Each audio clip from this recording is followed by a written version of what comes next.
Happy Monday evening, everybody. Welcome to Turn 1. I'm Sean Fitz alongside Kevin England, and it's going to be a great night for the Cooks Landscape Group Cup Series right here on Turn 1. They're getting grit up. We're amidst the corn in Iowa. Getting ready to go for 140 laps here tonight for the Cooks Landscape Group Cup Series, brought to you by Sim 500. On the pole, it's Jose Gonzalez. Cody Harris is going to start P2. Pedro Mojica, Doy Woods is going to start 4th. Mark Jorgensen is going to come out 5th. Then it's Kevin DeBrown, Brian Macklin, Tyler Dalton going to start 8th tonight, Patrick Colby 9th, and Joe Hudson's going to round out your top 10. 10th starting spot tonight for Jason Karlovash in the 62s outside Troy Haight. The next row, Bentley Glazer and David Schildhouse started 14th, 15th. For Chad Coleman, Anthony Calantoni is going to start 16th, and it's John Schweikert and Jeff Hollingsworth. The 44 of Glenn Campbell starts 19th, and it's Stephen Miles in the 24 starting 20th. Mike Matesi, Justin Fuller, Bobby Wetzel, Alan Wild's going to start 24th, Eric Arnold, Seth Foudy, Doug Roth, Tyrone Harris, Joey Tatina, and Kevin Stoll are going to round out your top 30 cars as they get ready here. I believe we're going to get another lap of pacing, but we'll just double check that before it's all said and done. Yep, we sure will. And Kevin, tonight, it's a little bit of a different racetrack that we've seen. Not completely a full mile here at Iowa, and this place could be a little treacherous. How much do you think that's going to come into fruition for these drivers in these aero-sensitive Cup cars? Yeah, I think you could put money on the table. This place is so tricky. They repaved the corners down in the bottom, and when you come off of that asphalt patch onto the back straightaway and also on the front straightaway, you go through this little porpoise whoop-de-doo, and sometimes the car just does not settle through there very well. It'll hook a right-hand turn right out into the wall. I think we're going to see lots of yellow flag action, but I believe if I could make a guess here, Sean, that if we can get about 10 laps of racing action in, then we're going to look at a long green flag race. This place is super racy. It absolutely is, and it is that type of racetrack, conducive to longer green flag runs, which are going to require you to manage those good years. It's going to be something we're talking about here all night tonight. 140 laps. Jose Gonzalez, Cody Harris on the front row. The Cooks Landscape Group Cup Series is live on Turn 1, and we're green flag headed down to Turn 1. Kevin, it looks like Gonzalez is out to a solid start here. Gonzalez back in the seat here again as Iowa, he takes down the back straightaway into turn 3. Good run for him. Down on the bottom, it's Cody Harris. Side by side with the 13, it is Comstock trying to make the run. Harris has the momentum on the outside. He's going to hold second. They're still door to door going into turn 1. They are for that second place. That's Harris and Mojica there side by side. Mojica had a rough go of it last night. We scraped up a top 10 finish there at Old Atlanta. And this Iowa track is not a whole lot different than that old abrasive racetrack of Atlanta, but a bunch of bumps here, and it's going to require some short track finesse as Gonzalez is already putting down, Harris is already putting down some fast laps. These are flying by. 23 sixes out of these drivers, so we're going to pay close attention to that tonight, because again, that tire wear is going to be the story of the night, as most of our top 10 single file, but Kevin, they're getting a little racy back here around David Schildhouse and 10th, Kevin DeBrown, Chad Coleman. Yeah, back here in the pack, they're still trying to settle it up. You know, when somebody's in close proximity, it's a good time to make the move. Even here early in this race, as it's so hard to pass side by side for Jason Karlovaj. He's got the 2 on his outside of Robert Friery. And the 93 of Kevin DeBrown was trying to tuck in underneath Chad Coleman. Coleman cleared him, and out Coleman's windshield, it's David Schildhouse running in that 10th position and looking for more. Yeah, Schildhouse, our points setter here, or points leader, coming into tonight. He's got a 22-point gap lead on Justin Fuller. Fuller right now, though, not a great qualifying effort. He's marred back at 23rd. He's got some ground to make up this evening. They're 2x2 back there. That's Hollingsworth, Alan Wild, Eric Arnold, Stephen Miles is also back there in that group. He had a rough night in the ARCA car last night. And again, not translating too well here to Iowa, sitting back past 20th place so far here tonight. Back out front, though, our top 5 single filed out. And Kevin, we talked about that green flag potential run. They were able to get the restart kicked off here. These tires are already starting to scrub a tenth a second a lap, or tenth a second off each lap here as they start to fall back just 7 laps in. Yeah, what I'm fascinated to watch is with these temperatures, where will these drivers park their cars? Some of them are going to be parked at the bottom. It's 74 degrees, 11 mile per hour wind out of the southeast. David Schildhouse down underneath for that 9th position, looking for 8th. He's under Tyler Dalton. He's got a nose ahead, and I see some of these drivers running just a pinch up off the white line. I've seen on the long run, the middle line is the place to be. There's a seam and a dark stripe right along the outside edge, and a lot of drivers will try to find that. As up front, they're getting a little racy for that 2nd position. Actually, they're even racier for first place. We see Cody Harris able to take a lead change unexpectedly there. All of a sudden, Gonzalez now fighting for 3rd. He's got Mark Jorgensen on the inside. Mark taking that Schildhouse line right there down to that white stripe. Normally, I think a couple years ago at this racetrack, you would see that quarter, both 1 and 2 and 3 and 4, being really tough to get around on the bottom. Really bumpy, abrasive surface there that's unsettled that car. But now, these drivers are able to leverage it a little bit more of a repave off into the corners there, as Gonzalez ultimately is trying to hang on in that higher line, but the momentum is not paying off, and Jorgensen's going to shut the door. Oh, he's going to get turned! Gonzalez gets into Jorgensen. Ooh. What a save there by Mark coming across the start-finish line. Wow.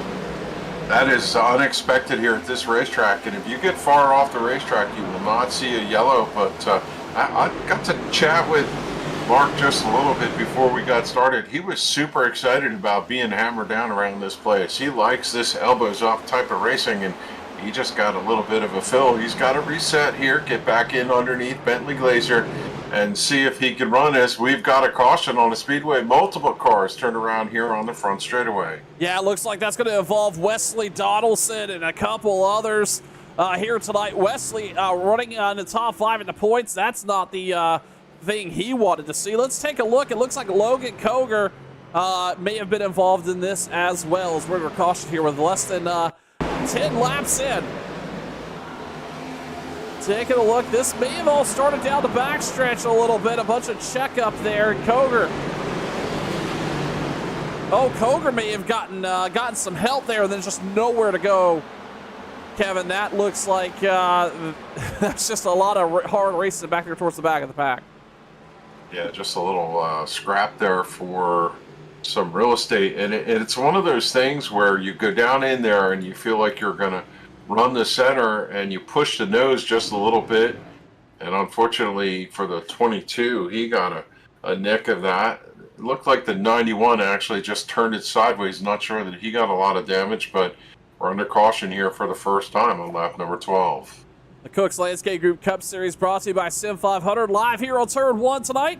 Next week, it's time to start talking about a little bit of road racing. We head to Watkins Glen at 8:30 Eastern, 7:30 Central, right here on Turn 1. 1 week from tonight, a 45-minute race around the tricky Watkins Glen racetrack, one of my favorites in the sports car aspect of the But man, I tell you what, it's going to be interesting to see what these this Aero car, this aero-sensitive Cup machine can do around that. So you're not going to want to miss that race. Again, turn 1, bringing you all of the Cooks Landscape Group Cup Series from here to the end of the season on Monday nights, right here on turn 1. Cody Harris leads, Pedro Mojica, Jose Gonzalez sitting 3rd, Doy Woods, and Brian Macklin is sitting 5th. Macklin was also fast during practice here, and that's showing up. He's up 2 spots on the night.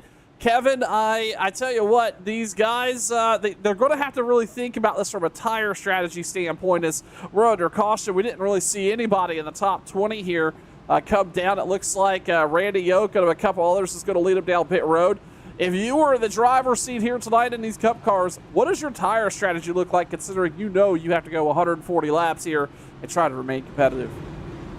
Really want to baby the car on entry. You want to lift early, back up the corner, roll down in the center, and then be really careful as you pick up the throttle coming up off the corner that you don't slide the nose.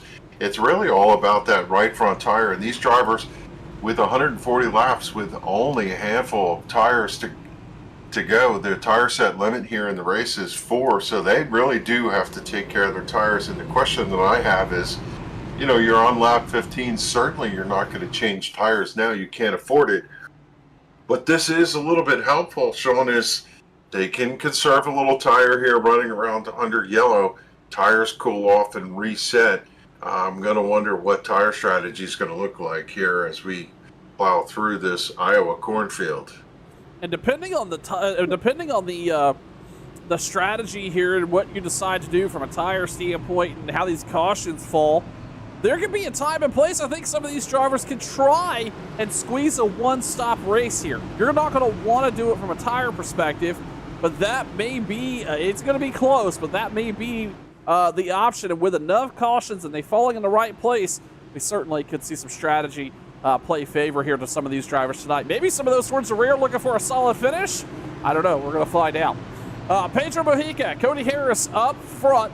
They're going to re-rack, and then Doy Woods, Jose Gonzalez, Brian Macklin, Patrick Colby, and others here getting ready to go back. Green flag racing. And Kevin, we're going to have another restart on our hands. What do you think is going to happen here? Yeah, side by side, deep through the pack here. It's going to be a charge down to turn number 1. We've got to see if we can come out the other side of turn 2 as Cody Harris slams that throttle down, and he's going to break away and cover. Mojica is side by side for that 3rd position. Again, on restarts, drivers are going to look for whatever opportunity they can, but they need to be really careful running in close quarters here. You sometimes see 3, 4, and dare I say, I've seen 5 wide racing at this racetrack. There's grooves all the way around. Yeah, you can definitely put the car in a couple different places, a couple of unorthodox places. They were thinking 3 wide right there just a moment ago. That was I believe that was Chad Coleman, Bentley Glazer, and a couple others, but they get it all sorted out. Back to 2x2 coming down the backstretch. You're not missing anything up front at the very moment because it is all hands on deck back here running about 12th. Meanwhile, it looks like Jose Gonzalez has got Brian Macklin all on the inside. And by the way, here comes David Schildhouse. He's up 9 spots on the night and knocking on the door of that top 5. He's trying to follow Gonzalez on that outside line. Macklin is sliding back just a little bit here as they roll actually into 3 and 4. But man, that inside line looks like it's great on corner entry, but not on corner exit. Macklin's going to fall victim to that and slide in right behind David Schildhouse as they go into 1. Yeah, these drivers seem to be opening up the corner on turn 1, meaning sweeping in really high, then turning down to the line. Down here in 3 and 4, there's a seam about the middle of the racetrack. If you can run that high side, just circle the seam, you have a good line to pick. But when you want to make hay, you go down there on the bottom and carve that white line. And right now, Schildhouse using that to his advantage. He's tucked into that 4th position, and out behind him, Macklin slipping back just a little bit in that 30. He's under attack from Doy Woods. Gonzalez lining up just that extra groove up the racetrack.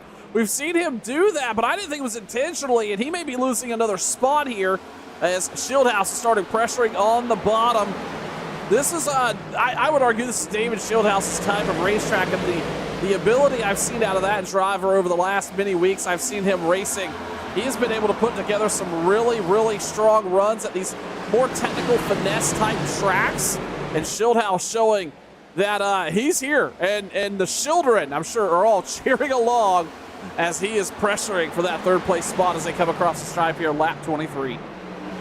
Really a challenge to make that pass with somebody hanging on your right rear corner, because you can't open the exit on the exit of turn 2 and turn 4.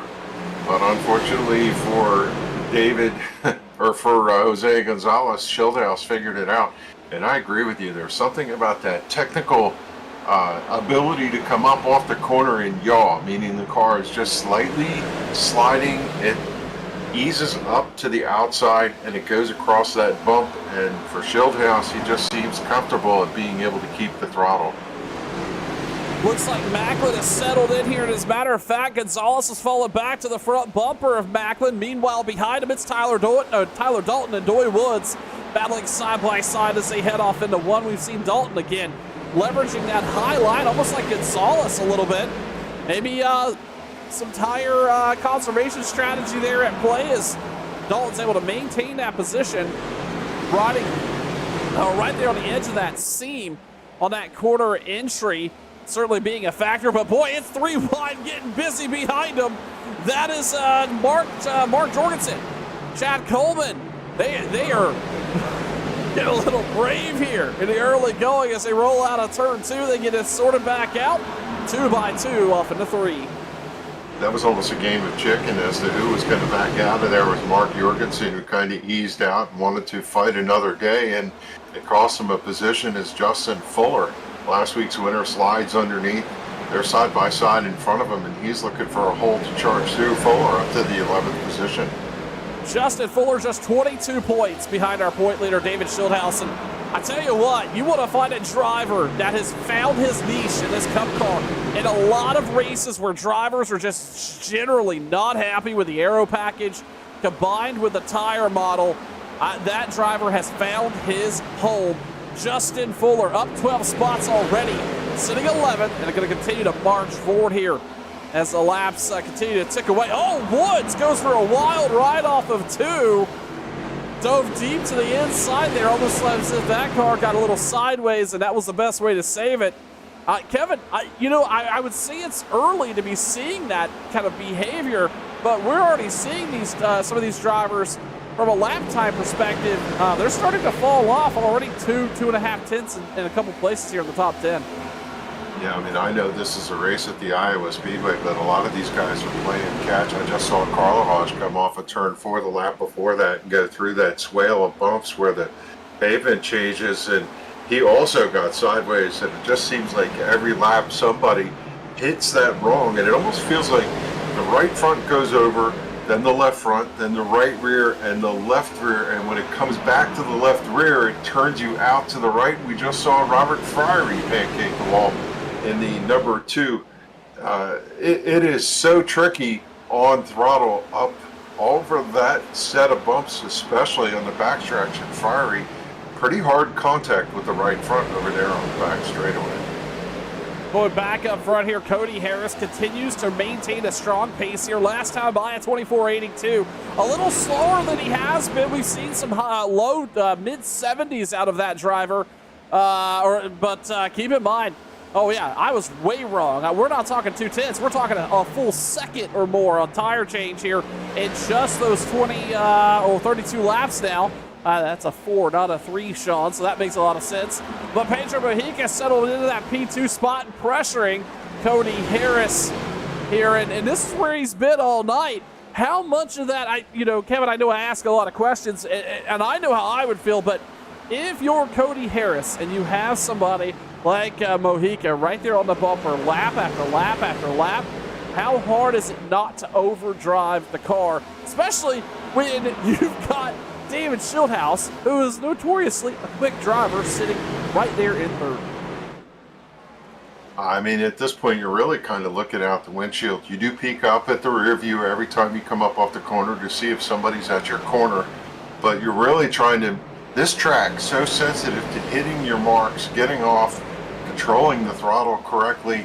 As we saw, you could get in trouble no matter where you are, whether you're running first or running 31st. And these drivers, they really have to pay attention to the technical here And if somebody shows a nose underneath, don't give up that position. As here comes Pedro Mojica side by side for the lead, mounting the charge. That doesn't mean he's going to get it as he slides up off the corner. Wow. That is tight racing. It is, and that right there shows you two different lines coming together, and Mojica not able to open up the quarter exit. That's going to kill some momentum down there, and he's in a real pickle here because he's got to get past the leader. He's got to get down to the bottom, and he's got to rotate the corner better than Cody Harris. And if he doesn't, he's going to be in trouble because David Schildhouse is going to be right there ready to take that spot away. So it's either you advance forward or you fall back to you lose a position here. And that is just showing you how technical this racetrack can be as we see Mojica there lose a little bit of time off of turn 4. I talk about Richmond not really truly being a short track, but it is very similar to this. Really critical for you to hit your marks as we see Patrick Colby and Brian Macklin battle side by side. Macklin works his way back up the 4th.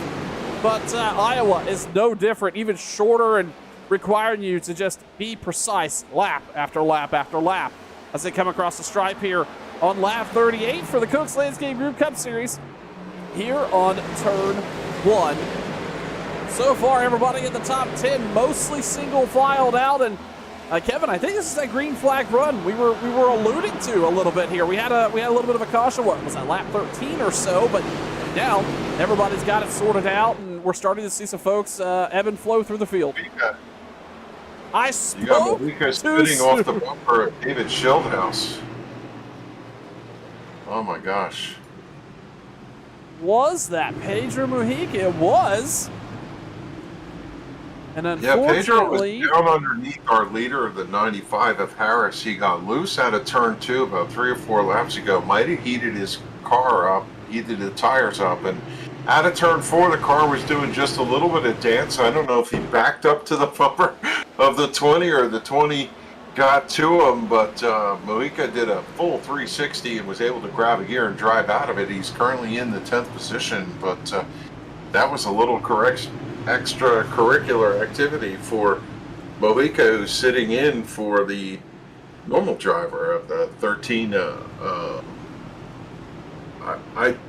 I saw Mojica last week. Sean ran the 26 car, did he not?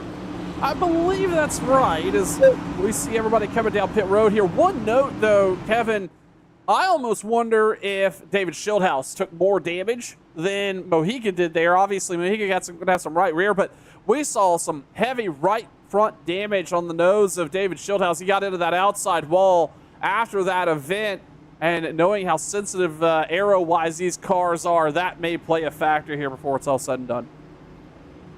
Yeah, no doubt about it. Now, I think these drivers are going to take 4 here. We're working lap 41. It's a reasonable time to 4 tire and fuel. Is I have to see if Mojica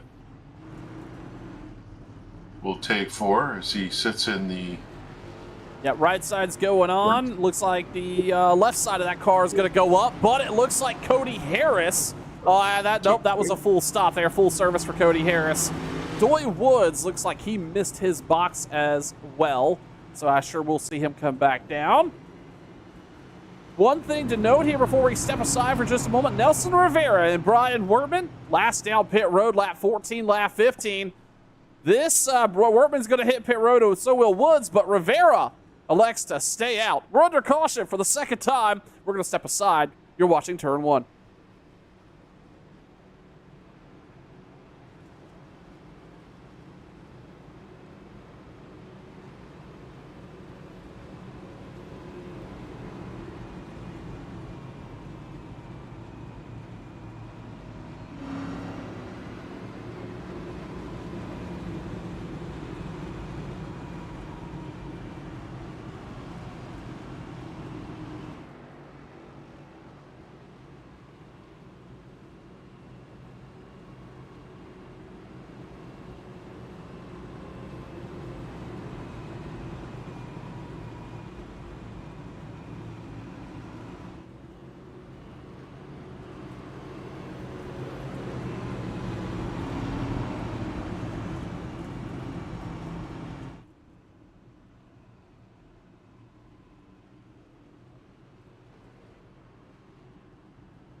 getting ready to get back green flag racing, and that front row looks a lot different there with that 22 car up front. Kevin, if this driver, he only took, looking at his pit time, he may have only taken 2 tires on that lap 14.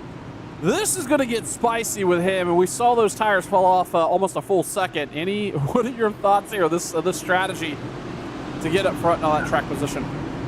I would be a little nervous with all brand new tires right there behind me, but who knows if he maintains a little track position, then can get tires. Not a great start. As you see, he slips back a little bit. Cody Harris is going to get down underneath him, but he should just run his own race and be careful with it. He's going to get a lot of pressure from behind, but if he maintains his line, they will have to find a way around him. Oh, I think we just saw, who was that getting into the wall back there? Was that Rivera coming off of 2? And now he's going to start sliding back as Justin Fuller's up into the top 3 already for the first time tonight. That's 20 spots gained on that driver there in the 51. I mentioned it earlier, Kevin. He's got a knack for this car as we're under caution again here. Yeah, this is trouble out deep in the back somewhere. Just trying to see where this incident played out as it looks like it involved David Schildhouse and another driver. That would be odd. I did not track exactly where Schildhouse came off of pit road, but Tyrone Harris making contact with the 98 of Charles Wood's car turns sideways, and when it yaws over, yep. Yeah. Oh, the Schildhouse just gets nipped in the left rear. I imagine, and he's back there, Kevin, most likely because he took some of those repairs on pit road due to that last caution. Fortunately for him, wrong place, wrong time, and he'll have to go straight out that bumper cover. Now, somebody that's probably going to benefit from this, well, I say that, he doesn't take bait here, is Nelson Rivera. He fell back to 6th. Keep in mind, again, he did not come down pit road that last caution. But it's going to be Cody Harris back on the front row, Brian Macklin, Justin Fuller, Patrick Colby, Jose Gonzalez, your top 5. We're going to step aside one more time here and bring you back green flag racing around lap 50. You're watching Turn 1.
Side by side, pace car lights are off. They're getting ready to go back green flag racing lap 50 for the Cooks Landscape Group Cup Series. And I tell you what, that gamble and the trying to vie for track position did not work out for Nelson Rivera, and it's going to be all about trying to arrest that descent through the field here, Kevin, as they get ready to get back green.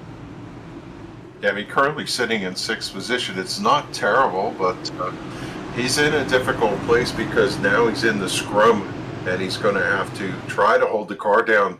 One of the difficulties you have with worn tires is the car just doesn't cut in the corner. It won't stay down, and you're unable to get on the throttle coming up. Green flag out. We go back to green here at Iowa. They go across the bump on the front straightaway. Cody Harris has a big challenge to his outside. They're going to be side by side to the back straightaway.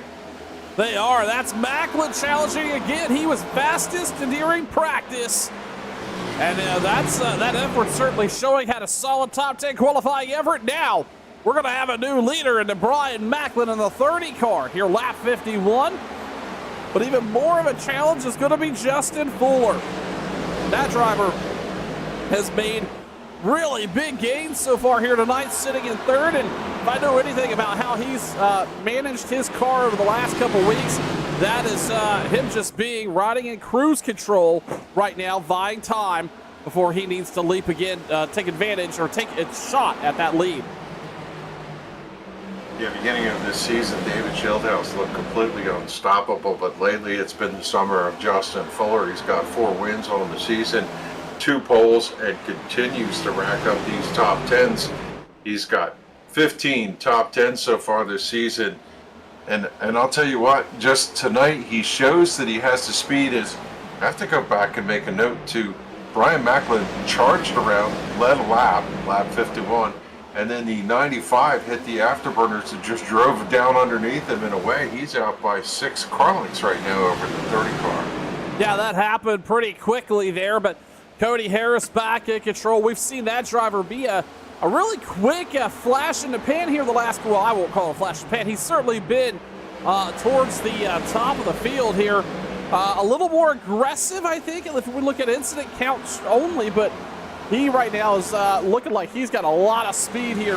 Last time by, running a 67, a 23.67. Not necessarily the fastest lap time in the top 10, but certainly holding his own as he's out front by 4/10. Then it's Macklin, Ford, Gonzalez, Pedro Mojica. And that driver, we mentioned, he tried to he tried to get clear there earlier, and was able back to recover up to 5th. Patrick Colby, Chad Coleman, Jason Karlovaj, Tyler Dalton, and Mark Jorgensen Jr., your top 10. Kevin, while I'm looking through it here, it looks like David Schildhouse got some of those repairs taken care of, but all the way back in 33rd. Yeah, David's got a little work to get himself through this pack, as we talked about how difficult it is to pass here. And how about this 28 car, Patrick Colby, currently running in the top 10? What an outstanding run for Patrick. He finished 11th at Indianapolis last week, and it's been an up and down season with about 10th to 15th place car. He's got a 7th place finish at Talladega and a 3rd at Daytona, so certainly those type of tracks are his bread and butter. But tonight, given an outstanding run to that number 28. Chad Coleman, the veteran, just slipped down underneath him, but they're single file here through this top 10, and Patrick Colby's hanging with the best of them. All these drivers coming down pit road last time on lap 40. That will certainly get them within a one-stop race here now at this rate, with 2 extra sets of tires in the pits to leverage. So you've got a little bit of racing ability here, but ultimately, like we've seen with these cars, I suspect it's going to all come down to track position before it's all said and done here tonight. As we've gone through that restart, our top 10's all single filed out and mostly cleaned up here. And as I say that, it looked like Tyler Dalton tried to find the back end of Mark Jorgensen there just a little bit as they rolled through 3 and 4. Kevin, these drivers really seem to, it's hard to you find the consistency in your own rhythm, let alone have to fight with everybody else on track at a place where everybody has different lift and braking points. And getting used to that is going to be difficult for these Cup drivers. Yeah, I mean, 2 drivers to keep an eye on, the 88 of Jorgensen Jr. after that spin cycle he went through. He's got fresh tires and he's coming back through. The other driver I'm watching is Steady Eddie, Mr. Stephen Miles. He's currently in that 12th position, up 8 from his starting position, and he's just,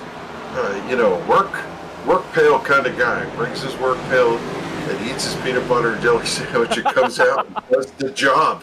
I mean, he just seems to be able to climb through the field and take care of his equipment, and he's sitting outside the back of that top 10 as Bentley Glazer goes by. But Miles, he just shows consistency week after week, and he's been getting some great finishes. He has. We talked about him actually last night. When he's got an opportunity to be there at the very end, he's certainly there in contention. He works for every spot he gets on track, it seems. Eric Arnold just worked around Tyler Dalton. That's another driver. Kevin, I expected to see Dalton have a little bit more pace as we come out down the late summer stretch in that 19 machine, but maybe a little bit of trouble figuring out this aero package with this Cup car halfway through the season. Yeah, I mean, this is one of those races, though, that if you just kind of ease, let them go, let them get away, and then in the last 10 laps, your car will come to life and you'll just drive right by 4 or 5 of them, I think, as we see these drivers coming down the back straightaway, each of them hopping over that bump. I saw Jorgensen go up and scrape the wall, the sparks were off, and then Eric Arnold followed him in, and that means to me that these guys are hustling the car coming up off the corner where Tyler Dalton just squeezes out of the throttle. That might play off in the long run here. We look like we're in the midst of a green flag run. We are, and out here out front, it's Cody Harris. He's just running just fast enough to stay out there out front of this group. But then it's Jose Gonzalez and Brian Macklin. They've been side by side now for about a lap and a half. Gonzalez is going to take that second spot there, claim it of his own. Macklin's running about a lane lower, especially through corner entry and then down through the middle of 1 and 2. That's going to lead you off. Really, you're setting up that entire corner for corner exit. And you're doing the same thing here. Gonzalez running high, Macklin running a little lower. It's all about finding balance. Everybody's running the same setup here. It's not an open setup league. So you're really trying to find your patience, your style, in the car that's difficult to work around on a short track with a limited set of tires and a little bit limited set of time. And it's a lot to sort out, not a whole lot of laps to do it here as they settle in here on lap 68.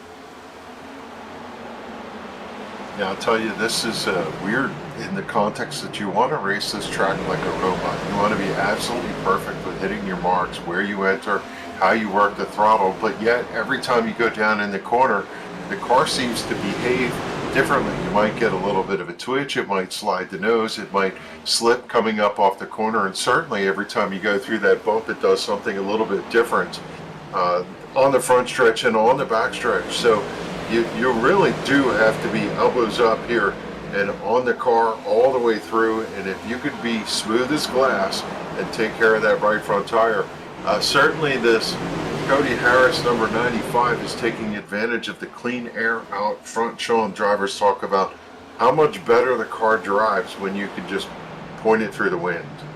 And we've seen that a lot lately, both in real world and in the sim. This Cup car's in a really tough spot where you can be 3/10 faster than the driver in front of you, but once you get right there to him, you can't make a pass. And we've seen that recreated in the sim all too faithfully. We saw it at Indy last week. And I don't know if we're seeing that just yet here, because we've seen Cody Harris just be the king of consistency out front. You're seeing that driver, we've talked about how important it is to hit his marks, and you're seeing him just be in the exact same place at the exact same time, corner after corner after corner, leading to that 95, being in that top spot here halfway for tonight's Landscape Group Cup Series on Turn 1. I'm Sean Fitz alongside Kevin England, and so far, it's been a sporty one, and these drivers have got it underhand, trying to keep it all underhand as we see, who is that? Is that Jason Karlovaj on the outside of Patrick Colby? And a pass here under green conditions as they've almost 30 laps here on these new Goodyears. Things are going to start. You're going to start seeing some folks fall back and start seeing some folks move forward through the field here as this green flag run continues. Yeah, and as you watch Karlovash's car, it just is waggling all the way through. He bounces off the outside wall. The car is not stable in that upper groove with the air buffeting off the 28 of Colby. It swings, it swings, it swings. He's doing his best to go through those bumps and carry the speed, but he's running right on the ragged edge. And what he would love to do is find a hole down there in the bottom and close the pass and tuck in behind and get a more conventional entry. And I think he's just about there, although here comes Colby with the charge back underneath. Yeah, we saw earlier where Pedro Mojica and David Schildhouse made that contact where one tries to get clear of the other and puts it out front and basically parks the car in front of one another, and that stalls out the run. It looks like Karlovash has not quite done that yet. Again, heading off down the backstretch, this short shoot of the backstretch doesn't give you a whole lot of time to make that happen, as we're starting to see more drivers move up the racetrack, and Karlovash almost looked like he got into the wall again there. It is really tough on corner exit. These right rears are getting hot, and one of the longer green flag runs tonight starting to come to fruition. And one thing to note here, Kevin, is Gonzalez has broken or caught up to the 95 here in the last couple laps. Yeah, the car I have my eye on is Patrick Colby. He seems to have found some grip down there on the bottom, and his car is carving really well as the battle for the lead heats up. Gonzalez peeked underneath Cody Harris, let him know he was there, then slides back down. He didn't get a good exit to turn 2. You could see the flames coming out from the exhaust pipes as they let off and turned the car down into the corner. Gonzalez showing a little bit of speed, and for the first time here tonight, your leader looks out his windshield, and up ahead of him about 20-30 car lengths is some of the back markers here tonight. He's going to get into lap traffic. Yeah, that's certainly going to play a factor for all the reasons we talked about how important that track position was. Well, it's going to pay the reverse effect. Now he's going to have to maneuver around some of these lap cars, and we've seen how tough it can be. Once you're right there in front of your leader, he's going to... Oh, everybody has to split that car. Oh my gosh, that was close. It was. That was very close. That's Logan Coger sitting sideways there, and all he's doing is just keeping his eyes closed, hands on the wheel, hoping nobody makes contact. Let's find out what happened to Coger. Right there through 3 and 4, just off the bottom, about a lane and a half. And Kevin, we were talking about how those right rears were heating up. That right there is what happens when you do. And man, I bet Cody Harris got a little white knuckly there as he come across the stripe.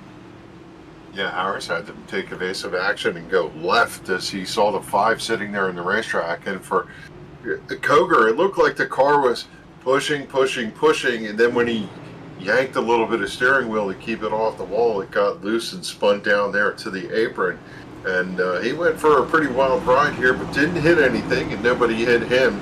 He'll be able to get a fresh set of tires and get it reset here as we're under caution for the 4th time here tonight on lap. What is it? Lap 80 there, yep. Lap 80, okay. Yeah, my timer didn't catch up with me there, but... it is flying by as everybody comes down pit road.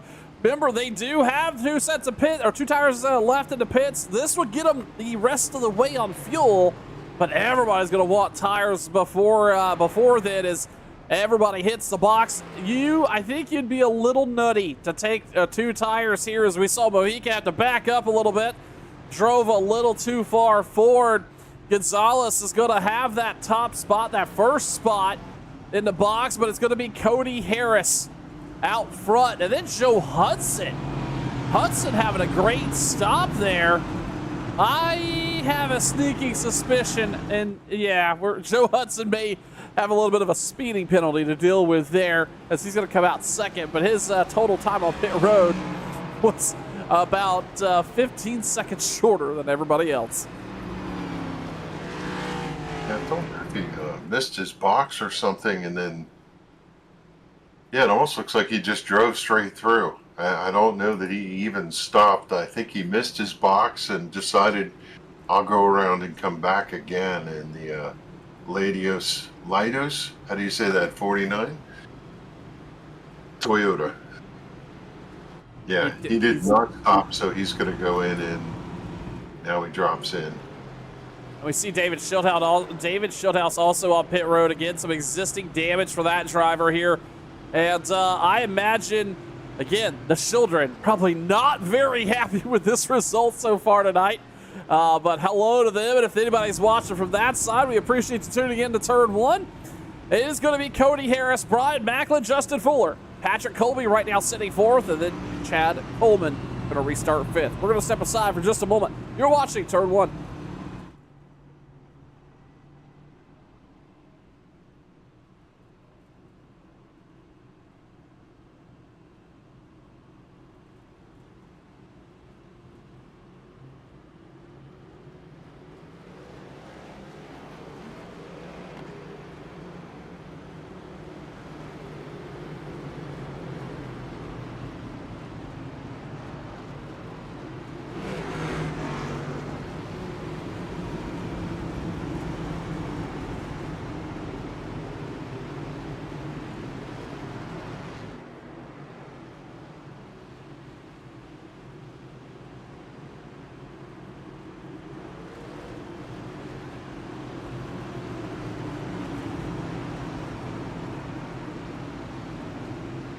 Hey, Rackham, get ready to go back. Green flag racing here on lap 84. It is Cody Harris, Brian Macklin, Justin Fuller, Patrick Colby, your top four. And I tell you what, it's really good to see the 30 car out there on that outside line. They go back green flag racing. He's having a decent run here tonight in Iowa as we're back under green flag conditions for the Cooks Landscape Group Cup Series. Right down through 1 and 2. Harris is able to seal that top spot. Macklin's going to settle into second, but Colby now challenging Fuller on the outside. Oh, and it's going to get a little crazy up front. Macklin put the nose out there in the inside of Harris. Harris was able to hold that top spot, though, and drive away. Now Colby is going to look to the outside of Macklin to try to take that spot. What a decent run here out of the 28 of Patrick Colby as he looks to the outside, and he's going to get clear of that 30 car, Brian Macklin. And just like that, it's a battle back here for fifth. This is Chad Coleman and Jason Karlovaj. Karlovaj to the outside, looking for some opportunity on some spots here. It is pretty much a 2 and 3 wide battle back here. Oh, that's for seventh. They're all getting a little wacky back here behind Chad Coleman, Jason Karlovaj. It is a LA 405 freeway back through the remainder of the field. Interstate 95, if you're an East Coaster, I tell you, when these drivers have fresh tires, they like to make hay. The driver carving down there on the bottom is Chad Coleman, still underneath Karlovaj. How about this run for Patrick Colby? What an outstanding run. Look at him. He's going to go take a peek and see if he can pull over the lead here as he showed a nose to Cody Harris out front, and these two are breaking away from the rest of the field. As look at the 88 sitting there in fifth position. It seems like every time we go to caution or have something go on, he gets another position and continues to carve his way up to be in a podium position.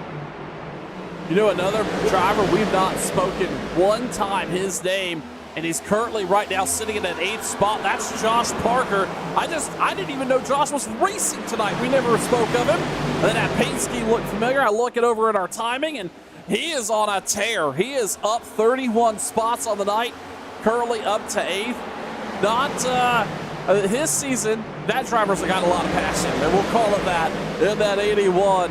And he has driven his way through the field, played it out as best he possibly could. This track could play to Parker's skills as he switches it up, moves right down to that bottom line right off the nose of Glenn Campbell. Yeah, Glenn Campbell showing a little Charlie hustle here tonight as he runs in the top 10 with the Trans-Service Logistics and Trucking number 44. That car looks like it's doing really well getting up off the corner. Plenty of grip in these fresh tires, and Glenn likes what he's doing. He's there side by side from about fifth on back. It is a crazy thing, and You know what? We got to take a moment and say, what the heck happened with Pedro Mojica sitting in for David Comstock back there in the 31st position? That's a great point, actually, Kevin. And last down pit road on lap 82. And yeah, I'm not 100% sure what happened there, but it looks like he is off the pace as a whole here. He's certainly significantly slower than a good portion of these drivers in the field. So I'm not quite sure, but we'll continue to research that. Meanwhile, Chap Coleman's breaking his way into the top 5. As Kevin DeBrown here and Glenn Campbell continue to race. How much of this is it's go time, Kevin, versus we saw a lot of strategy earlier and everybody trying to save tires and wait for the caution, et cetera, but it seems like the action has kicked up immensely here since this restart. Yeah, as difficult as this racetrack is to get a pass, when you get inside 50 to go, it's feeding time at the zoo, and it looks like Mojica had to take a break or something, and when he came back in, that's where he lost all the track position and is starting out back. I wanted to make a note that he's substituting for David Comstock. These drivers have to run X number of races through the season in order to qualify for the championship, and they have the option of putting someone in the car. Jose Gonzalez had Mojica in the car last week, and Mojica, great choice, Sean, of course, because he's a past champion and he's not running full-time on the season, but he certainly has to dig himself out of a hole here as he's back in that 30th position after running top 5 through the rest of the day. Yeah, it's going to be a long night for him to climb his way back without some cautions, and then he's going to have to play the strategy just right. And we've seen the tire strategy just does not play well here at this Iowa racetrack, and not that we expected it to, but I think the big question for this entire field was going to be how the aero played out. So far, I can't tell if it's a factor or not, because Cody Harris has just been consistently really quick and right in hitting his marks here as they come across the stripe to take lap 98. We are closing in on 40 laps remaining here tonight. Again, I do believe we can go the rest of the way on fuel. Really, it's all going to be about that last set of tires. And who wants to take the gamble and who doesn't? Wow, Campbell goes for a big ride on that outside line, and it looks like that car was a big save on Campbell's part there as they rolled through 3 and 4. Yeah, and I do wonder if any of these drivers have it in their mind to just kind of ease themselves in as the leaders go around. The slower car, no problem there on the back straightaway. I see Mark Jorgensen Jr. kind of backed out, let himself fall back to 7th. You have to wonder if he feels that this will go green to the finish and he want to save a little something for the end of the race here, as it looks like this top 10 has just kind of settled into the conveyor belt ride. We see that typically at racetracks like this at Iowa. We talked about at the beginning of the race, that green flag run coming to fruition, and we've actually started to see drivers look for a little bit more grip, a little bit more off-corner speed. Fuller last time by took that more medium line, about a lane and a half right off the bottom, and that gave him some momentum. He is going to put the nose on the outside of Macklin here, and he's going to put himself in prime position. We've seen a lot of folks try to make hay there on that outside line. Oh, but maybe driving a little too deep there as Fuller, as we're under caution. I actually like that outside line. I think it's a smoother way around, but not going to pay dividends here, as just as he was ready to execute that pass, we go under caution for trouble over here off of turn 2. This looks like Paul Krumrie, Eric Arnold may have found each other at an inconvenient spot on track. Let's take a look. Coming across the start-finish line, both drivers heading down into one. Oh, yep, that'll do it. And then, unfortunately, just nowhere to go for the rest of the group there. And they're going to find themselves sideways on the exit of turn 2, and right in front, or right there, right towards the rear of the field, as they get clear. No other contact made. Under caution here once again, and Kevin, we talked about tire strategy playing a factor. Some folks may want to try to gamble here. And it looks like Macklin, Dalton Woods, Doug Roth all electing to stay out, with Cody Harris coming down pit road and a couple others. This may get interesting. Yeah, this is one of those plays where you're trying to seek, magic 8 ball. What should I do? I think some of these drivers think that there could be additional cautions in the future and they want to have fresh tires for a late run, maybe a green-white checker couple incidents. But a couple of these drivers decided track position. They're going to go get their set of tires and be done with it, and then they're going to fend off for the rest of the race, is my guess. Is for the first time tonight, Brian Macklin goes to the lead. As well, this will be fun watching these guys with tires come through. It certainly will. It looks like Brian Workman's going to hit pit road, so that's going to leave 7 cars, well 6 really, for Brian Macklin to use as a buffer and hold off that lead. And they're only going to have, they go back Green Flag Racing, they're going to have about 34 laps to go. So, yeah, Kevin, you're right. I think some of these drivers are really hoping for some cautions for this all to play out. I don't know if I agree with this call, though, because you're going to be in a position now where, really, if you take that last set of tires, say you're the 19, you take that last set of tires, there's a caution in 10 laps. That's going to not leave you a whole lot of time to work through the field, and it's going to be a much different set of drivers in front of you than what's behind you currently. Yeah, I'm not sure if that's going to be a winning strategy to get tires late, but you might see some extracurricular activity, and if you could dodge it and then get yourself some track position with fresh tires, you stand a pretty good chance of a top 5. I don't know. We're just going to have to watch how this plays out all the way to the end. I think there was a little net code involved in that 31 spin there. Didn't look like a lot of contact from that 24 underneath them, but unfortunately that's going to draw the caution, and well, it changes it up again. Every time caution comes out, Sean, it changes the complexity of this race considerably, and now we have a whole new host of players up front. We do, and that you're absolutely right, but this caution towards the very end for this Cook's Landscape Group Cup Series is the most pivotal one, I feel. That not only do you have to deal with the aspect of caution and getting that restart clean, now you've got to fight with new versus old tires and some track position. Can Cody Harris get it done? He's led pretty much all the laps here tonight, or most all the laps, has shown he can be dominant tonight. He's going to restart 8th. Brian Macklin has been quick all evening. Maybe he's just looking for a lucky break. Did he find it? We're going to find out as they come across the stripe. Green flag back out, lap 106. Yeah, Cody Harris has led 100 or 82 laps so far here tonight as Macklin streaks out for the lead. And if I'm Macklin, I want to run away and hide and then see a caution and run away and hide and see a caution and run away and hide and see a caution. If I stayed out to save my tires, I'd like to get a little advantage from the yellow flag here.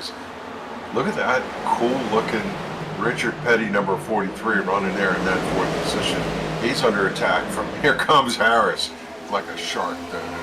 Harris is already up to 4th, and that's just coming down the backstretch.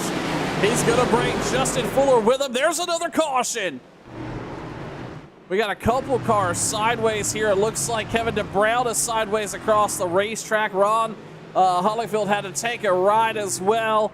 Had to avoid pit road. That's going to bring another caution out. And we talked about needing another caution for the leader. Well, hey, he was able to get it here as the yellow flag waves for the 6th time here tonight. Let's take a look with Kevin DeBrown and Eric Arnold, fortunately in another incident here on track.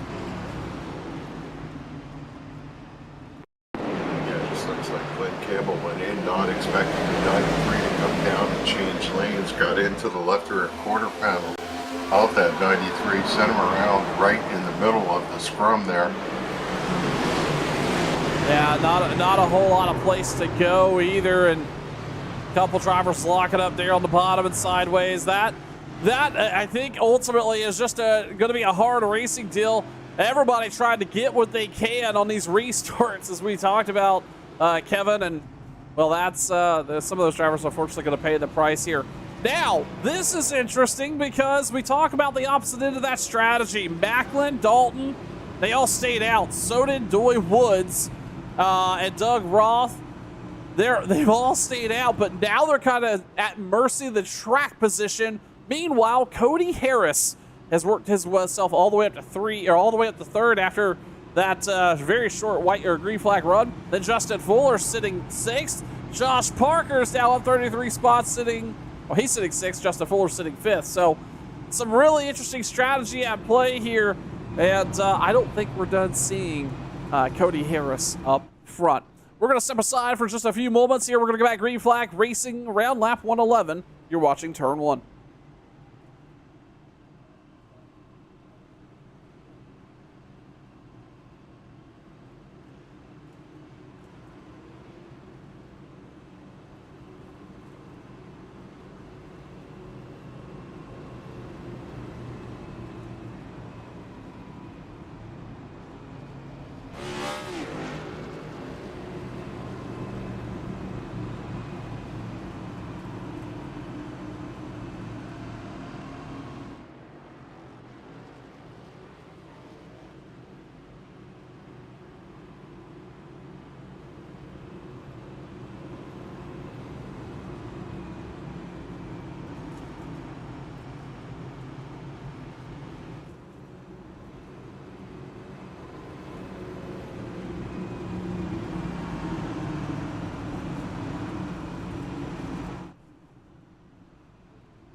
Pace car lights are off, getting ready to go back green flag racing. It's going to be Brian Macklin, Tyler Dalton up front, Doy Woods, and then Cody Harris. That's three cars, old tires, one driver dominating here tonight. But ultimately, it's all about staying out of trouble. And Kevin, I think we've got to give some kudos to Brian Wortman there on that last caution. Yeah, I'll tell you what comes up must come down as the race cars were sliding across and then back. He went through in a zigzag Mamba fashion and cleared that outstanding drive for Brian Wortman. He gets good hands.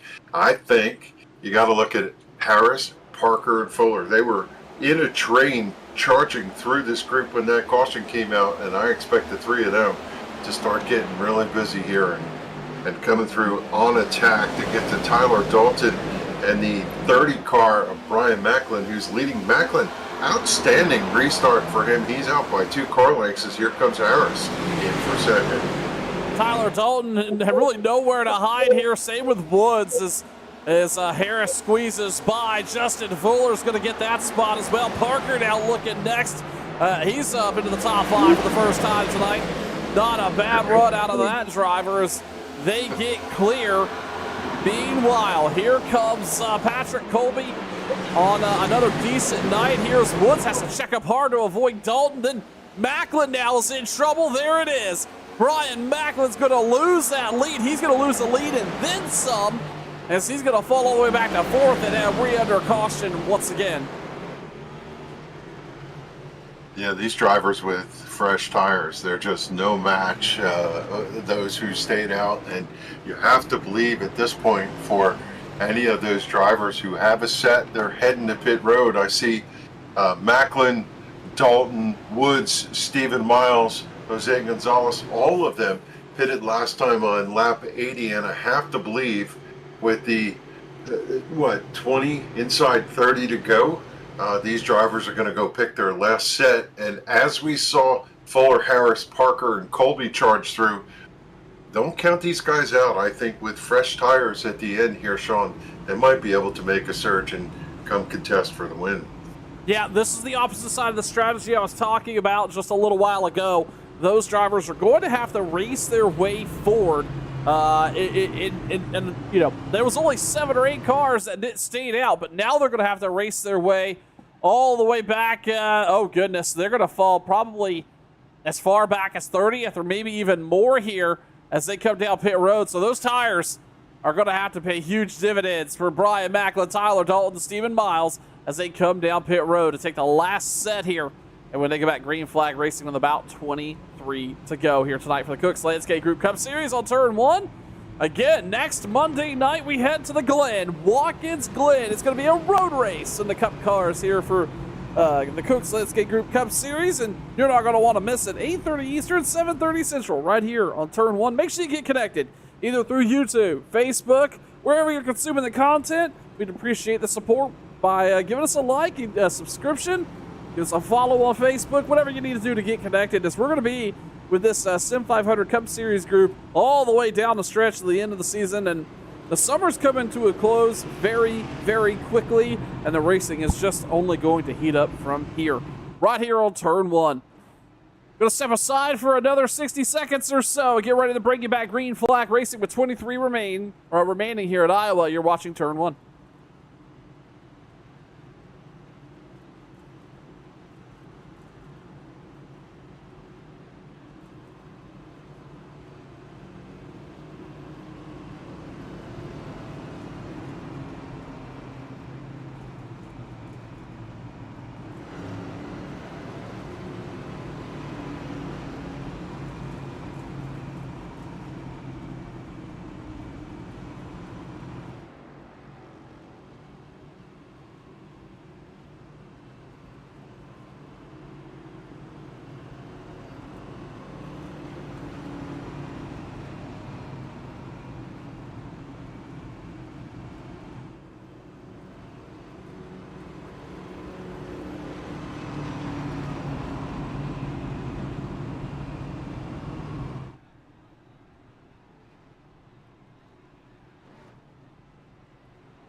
They're going to catch the green flag with 22 to go. And if it stays green for that entire time, it's about a 10-minute run to the end here.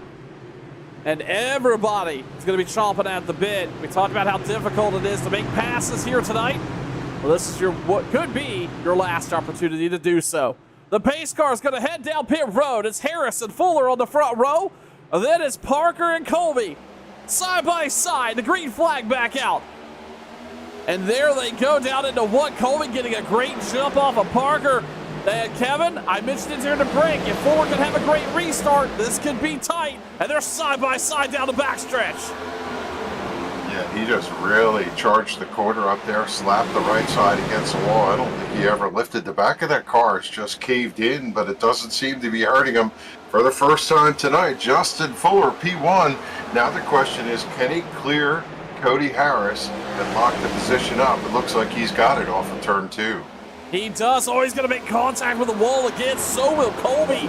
Trying to hang on to that third place spot. Parker on the shove down the bottom there, right to that white line, as we've got a new leader here tonight in Iowa with 20 to go in the 51 of Fuller.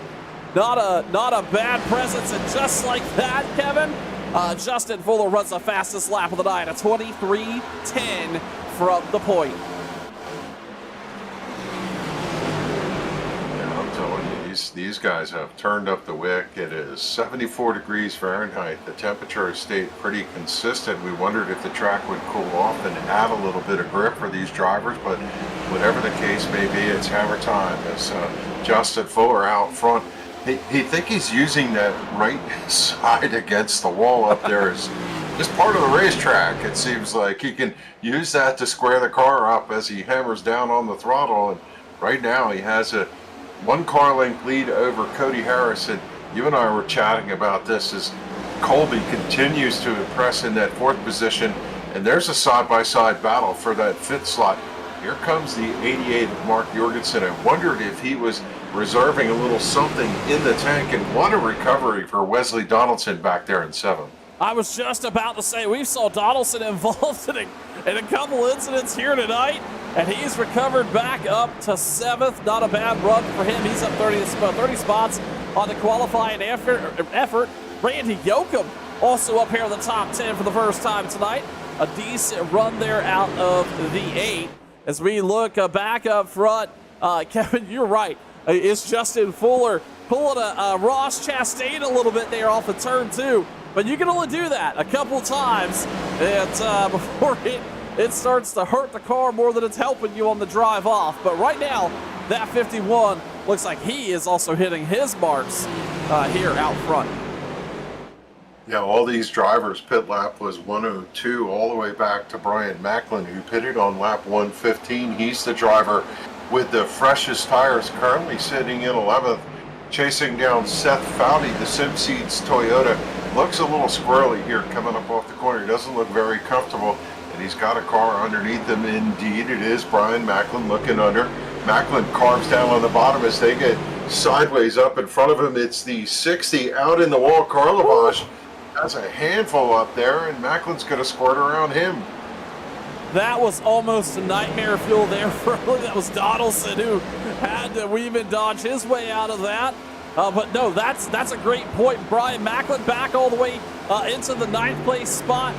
Keep in mind, he came down pit road just a little while ago, this last caution, to take that set of tires and racing his way forward. Also looks like that's a lap 115 pit stop. Tyler Dalton, Stephen Miles, these guys are marred back here in 20th and nowhere to go. The track 2x2 clogged up with a lot of action. And this is unfortunately going to be the difference in what those new tires and track position will do to you here as laps continue to tick down at Iowa. Yeah, there was a close moment over there in turn number 1 as the 41 of E.J. O'Rourke was running behind Troy Hay, decided to change lanes, turned across the nose of the 93 of Kevin Brown, and he just punched the ticket. And I don't know how the 41 held on to the car, but he carved it left, went down underneath, and tried to make the pass. Oh! As the 22 is sideways on the front straightaway after contact with Kevin Stone. These guys are brawling back here in the back. This is the racing back here. This is all back here for 16th through 22nd. So they're getting feisty, and new tires and old. Meanwhile, we go out front again. Justin Fuller, you're not missing anything. He's out front 0.4 of a second over Cody Harris. Then Josh Parker is settled into 3rd. Again, that run with Patrick Colby. He's putting together a strong one here tonight, sitting 4th. Chad Coleman thus far has been able to hold off Mark Jorgensen running 6th. And then it's Wesley Donaldson, Brian Macklin, Randy Yoakum, Seth Foudy, your top 10. Brian very well. If he can get another caution or another opportunity to re-rack and run it up one more time, he may be able to use those tires for good and break into a top 5 spot, but he's running out of laps to do it. 9 to go here for the Cooks Landscape Group Cup Series, and man, I tell you what, caution on the racetrack. The 93 looks like, I think I saw the 93 going sideways over there. Yeah, this looks like it involves Kevin DeBrown, Joey Jatina, Bobby Wetzel, all showing an incident here. And I tell you what, I said Macklin's going to need that caution. This may be what he was looking for. Let's take a look. All this happened out in front of. That was not a great view there. Let's see if we can find out what happened with Kevin DeBrown as they went off into turn 1 and 2, and a couple drivers didn't quite make it through there. Off of 3 and 4. A lot of congestion here. Oh, maybe a little bit of net code. Not a lot of places to go, and then not everybody able to check up in time. That was Bobby Wetzel, Joey Jatina sideways there off of 2. Well, Kevin, this is going to change some things up. With Justin Fuller out front, Cody Harris, Josh Parker in the top 3, we saw Harris be dominant here early tonight. And they're going to see a green flag restart with under 5 to go. What does Harris have left in the tank here to maybe challenge for that top spot? Yeah, we've seen Harris be able to carve the bottom. You have to wonder if he can get a nose down underneath and just kind of 8 tires is better than 4 situation. When you're trying to get yourself a victory, you're going to lean on the driver out in front. But really, for Fuller, it's about getting a clean restart. And, you know, these guys know the incident on 113 involved the 44, the 43, the 36, the 84, the 60, and the 13. They all just came together off of turn 4. I thought the 13 went airborne at some point. And then that incident involved multiple cars. Even as we get to within 5 to go, they know a caution is in the future. So if I'm Justin Fuller, I want to get out front. I want to continue to lead. And if I'm Cody Harris, I'm going to do everything I can to put my nose out in front should the yellow come. And Harris has a strong opportunity here. He may have learned a little bit of something from Fuller. Fuller was able to make that pass all because of the restart he got. Could we see the same thing out of Harris here? We're going to find out in about a lap and a half under caution. Again, I want to say a thanks to Sim 500 for having us on board for both Sunday Night Surge and the Cooks Landscape Group Cup Series here on Turn 1. If you want to check out some excellent racing, they race 5 out of the 7 nights of the week, I think, and all sorts of different cars and disciplines. Head on over to sim500.com for more information. I promise you, you will not be disappointed. And Kevin, I tell you what, I think we're in for a wild ride here as they're going to see that green flag wave right there with 4 to go. No doubt about it. And when Justin Fuller has the title sponsor of Cooks Landscaping on the car, he pushes even more to try and get himself the victory. And you know what I want to say, and I don't want to see it, is it is possible with these drivers running right on the bleeding edge that we see some trouble in this top 4, for example, and maybe someone like the 38 of Chad Coleman, the Snap-on car, sneaks through and gets a victory. All things are possible, and do not leave, because this is going to go down one way or another. With 5 to go as the pace car pulls left, we have absolutely no idea who can get the win here tonight. Really, anybody in the top 5, it's possible. As again, that pace car is going to duck down pit road. Hopefully, this is the last time we see it, but anything could happen here in Iowa. Justin Fuller slows them up as they come to the restart zone. The green flag back out. Fuller gets a great restart, and it's 4 laps to go, headed down into turn number 1. You know, all that conversation for Harris trying to get himself alongside, it didn't happen as Fuller launched like he was a slingshot. He's out by 2 car lengths, rolling into turn number 3. Out behind him, there's a battle for 3rd. Here comes Parker to the bottom, side by side with Colby. Colby squares up with him. He's got the momentum to the high side. Now you have to watch whether Parker is going to be able to hold that car down on the bottom as Colby gets a good run. He's got the nose ahead. They're going to squeeze together up off the corner, give the advantage to Colbert, but Parker is not done yet. Mark Jorgensen, oh wow, I don't know what happened to Mark. That car all out of shape. Now Gonzalez, I think, is back there in trouble. That could have been a nightmare. Jorgensen, though, gets loose off of 2. And I was just going to say what an impressive run he was with him and Brian Macklin on this restart. And unfortunately, that is going to pretty much throw away a top 10 spot for him, while Patrick Colby's able to shut the door on Parker. We see the white flag out one more time around for Justin Fuller. 1 to go, and Fuller is out in the win. The question is who's going to pull down that 3rd position. Here comes Colby with a charge to the back bumper. The 95 gets swirly up off the corner. That's going to bring Colby to it, but there's going to be nothing there, and it's Fuller off of turn 4 heading for the victory here in Iowa. Justin Fuller brings home the victory here in Iowa. Impressive finish for him. Cody Harris is going to roll out P2. And Patrick Colby, your 3rd place driver here tonight. Then it's Josh Parker, Brian Macklin able to recover to that top 5.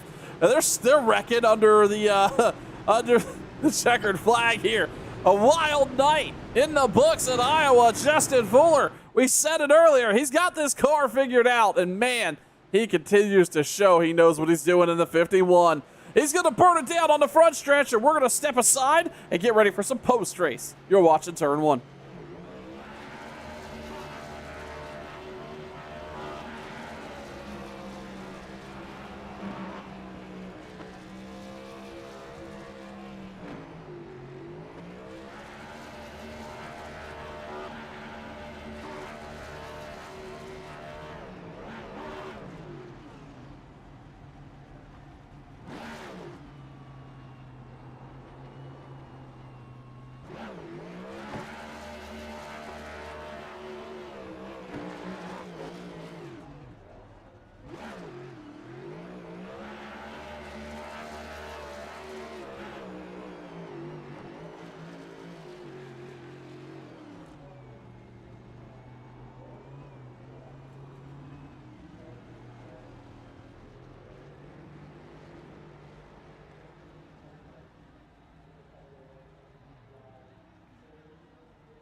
Post-race coverage here live on Turn 1. We'll quickly talk to the driver who had an impressive run. We've been saying it all night tonight, Patrick Colby. Patrick, congratulations.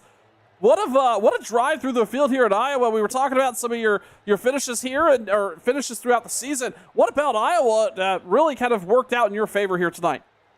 I honestly have no idea. I was just somehow really good at saving tires on the long run, and that helped me pick up a spot here and there and just kind of be in position at the end of this thing.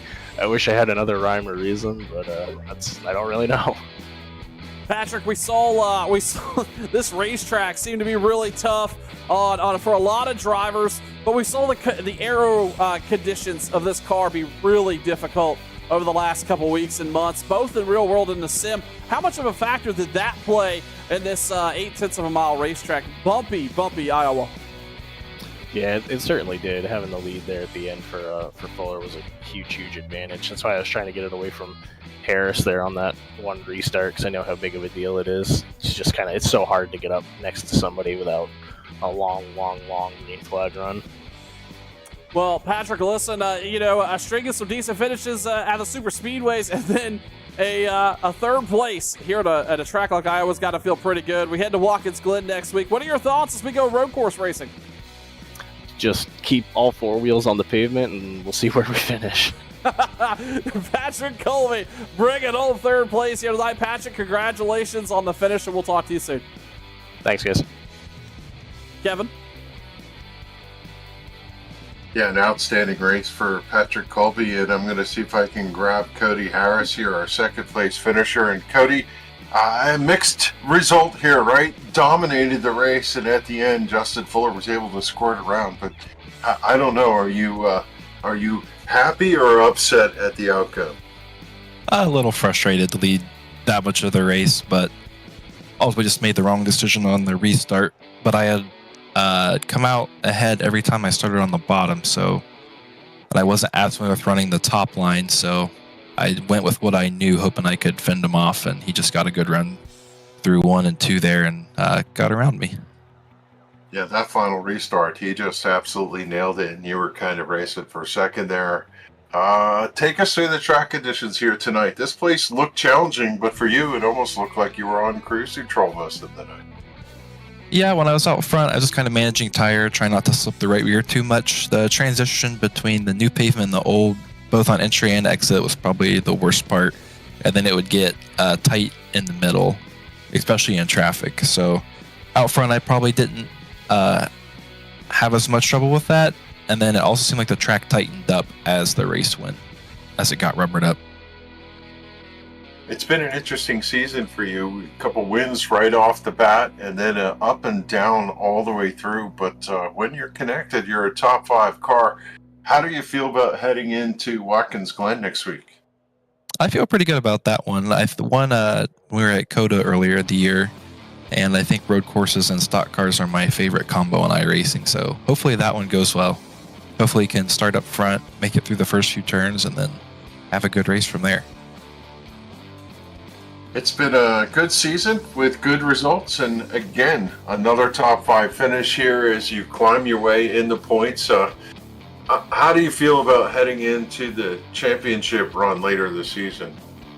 I'm excited for it. I've had some dumb luck earlier. Just it felt like if there was a crash that was around me, sometimes I might have been starting it, other times just kind of in the wrong place, wrong time. But had a good run here, staying out of that. So hopefully we can continue that. And as you said, it's either if I finished, seems like I finished in the top 5, or I don't finish in the top 10 at all. So hopefully we can keep the top 5s going.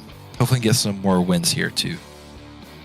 Consistency will pay off, and you're already into the top 10 in points, and we're looking at you as a strong contender for the championship here tonight. So congratulations on your finish at Iowa, and we'll look for you to have a good run at Watkins Glen.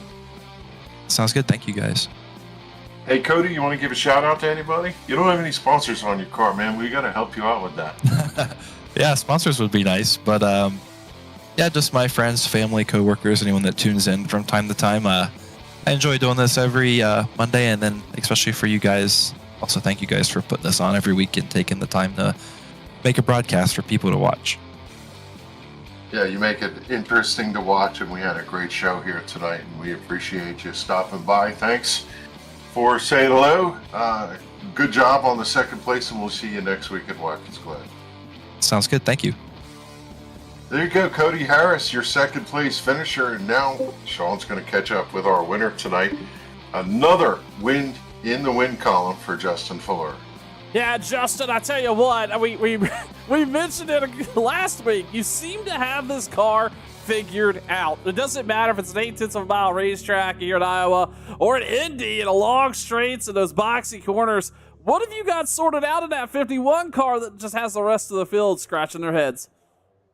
I wish I knew. I'm not driving any differently, so in my opinion of the car hasn't changed at all by any means. So I really don't know. We really botched qualifying. I thought it was going to be a rough night, and we're just able to drive through the field. Took my time, and I just have the tires. I can feel the tires better now, and I just think I can manage them better through a run than I used to. And I don't know. It's whatever's clicked. It's clicked since the update on this car, and it's just a lot different, and it suits my style a lot more, I guess. I don't know, but still not a fan of it regardless. But yeah, we're on a tear right now, and looking to keep it going. Justin, we saw you race your way through the field, and as you mentioned, had a little bit of a rough qualifying outing, but you were finished 22 spots on the night here. Does any of this, does this short track or even Indy last week, does any of it translate to down the season, down the summer here, and as we go into the early falls, the racing's going to start heating up? Just coming into tonight, you were 22 points off the lead with Schildhouse also having a bad night tonight. That's going to help you extensively. What do you feel like you're looking at the schedule ahead? Watkins Glen's next week, and then a bunch of different racetracks to really try to work this car around. Watkins Glen's my home track. I love that place, so I'm pretty good there too. So I'm looking forward to that one. See if we can go 4 in a row. I don't think I've ever won 3 Cup races in a row at Sim 500, so that's a new one for me. But yeah, there's some good tracks coming up. We got Richmond, Daytona's just a wild card, so they just toss that up. Darlington and Nautical are both good tracks for me as well. So we'll see. It's a good group of tracks coming up. This is a good, we got the final round has Iowa in it, so this is a good showing for that race later in the season for sure. And hopefully we can translate it over into that portion and try and win the championship. Justin Fuller figured something out in the car that nobody loves, and able to he'll make it 3 in a row, looking to make it 4 in a row at Watkins Glen. I imagine we'll see him and Harris and a couple others up front. Justin, thanks for the time tonight. Congratulations, and we look forward to seeing the show on Monday. Thanks, Sean. Have a good week, and looking forward to it. Justin Fuller, your winner here tonight at Iowa, putting another close to some great racing action here for the Cooks Landscape Group Cup Series, brought to you by Sim 500 on turn 1. Kevin, it's in closing, I think that race led up to all the expectations and then some.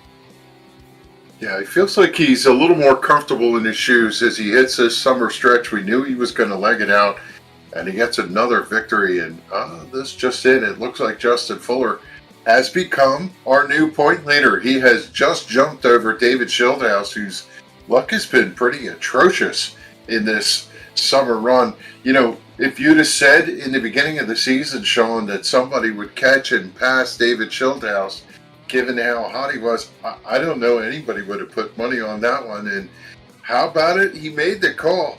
Iowa. I think Schildhouse would have been good had he not had his troubles, but Iowa's the second to last race in the season.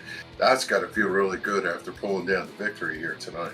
It certainly does. And again, I want to make sure everybody knows, because it's going to be a wild one. 45 minutes at Watkins Glen next Monday night for this group, kicking off 8:30 Eastern, 7:30 Central, right here on Turn 1. On behalf of the league admins and Kevin England, I'm Sean Fitz. We appreciate you tuning in. We'll catch you next Monday night for more Cup Series action right here. Good night, everybody.